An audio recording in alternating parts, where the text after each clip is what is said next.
प्रभु से आंखें न मिले तब तक विश्वास न करना कि काम होगा।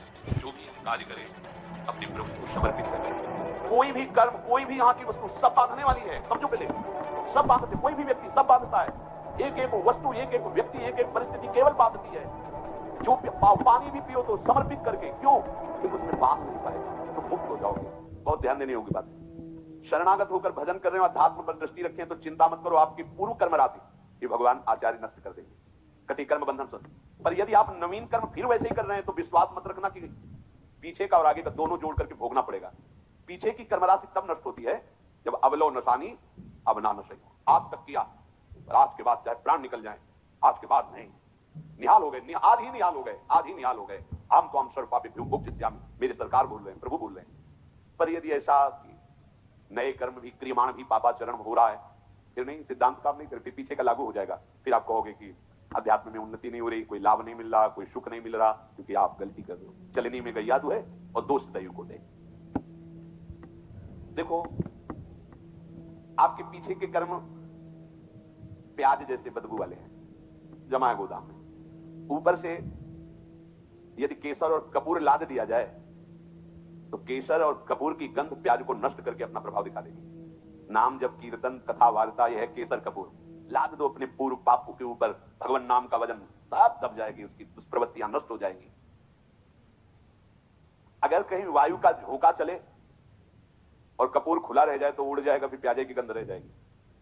माया का झोंका चला और आप अपने यश कीर्ति में, अपनी बड़ाई सम्मान प्रतिष्ठा में, भजन में कमी मान सम्मान प्रतिष्ठा में बह गए तो उड़ गया कपूर, अब बचा प्याज है, उसकी दुर्गंध शुरू हो जाएगी। कितना महापुरुषों ने सूक्ष्मता से अनुभव किया है। इसलिए ध्यान रहे कि इस माया की वायु का प्रवेश आपके हृदय में ना होने पर दुर्गंध ही रह जाएगी, केसर कपूर की गंध नहीं रह जाएगी। ये माया के प्रवाह का, तूफान का क्या भाव समझें?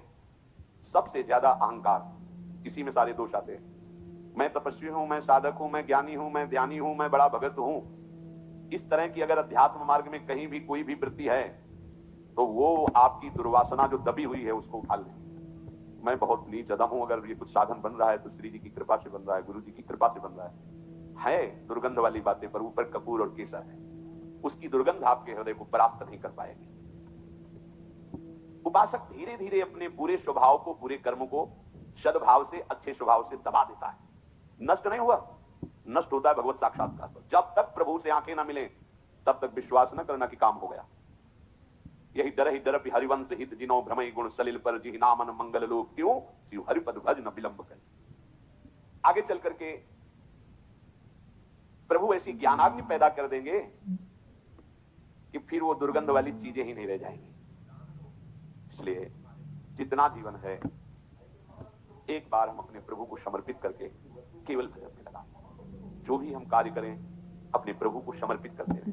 भगवान जो बार बार कह रहे ना, मेरे को समर्पित करो।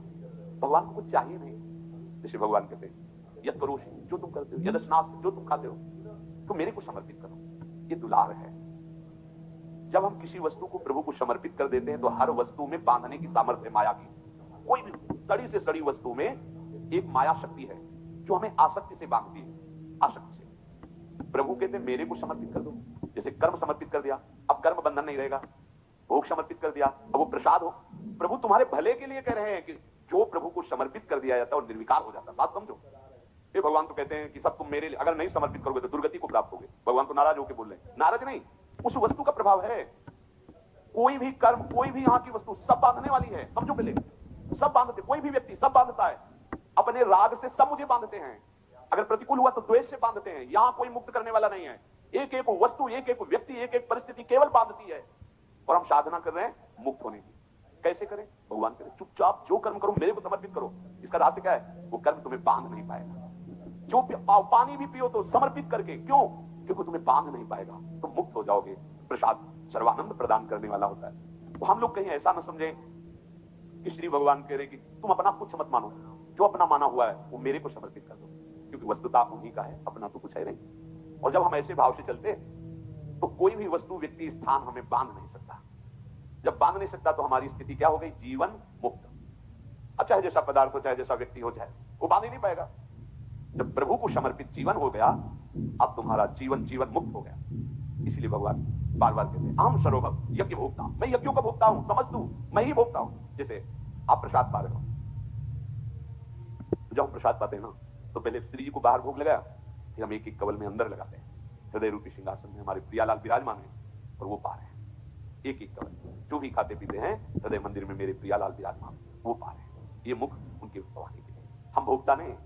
वो वैसे भी सिद्धांत में भगवान कहते हैं भोक्ता तो मैं हूं। हम वैश्वानर प्राणी नाम देह माश्रिता, वैश्वानर अग्नि के रूप में मैं समस्त प्राणियों के देह में विराजमान होकर उस अन्न को पचाता हूं, तो कौन पा रहा है? वो पा रहे। हमारी सारी चेष्टा प्रभु के लिए हो जाए तो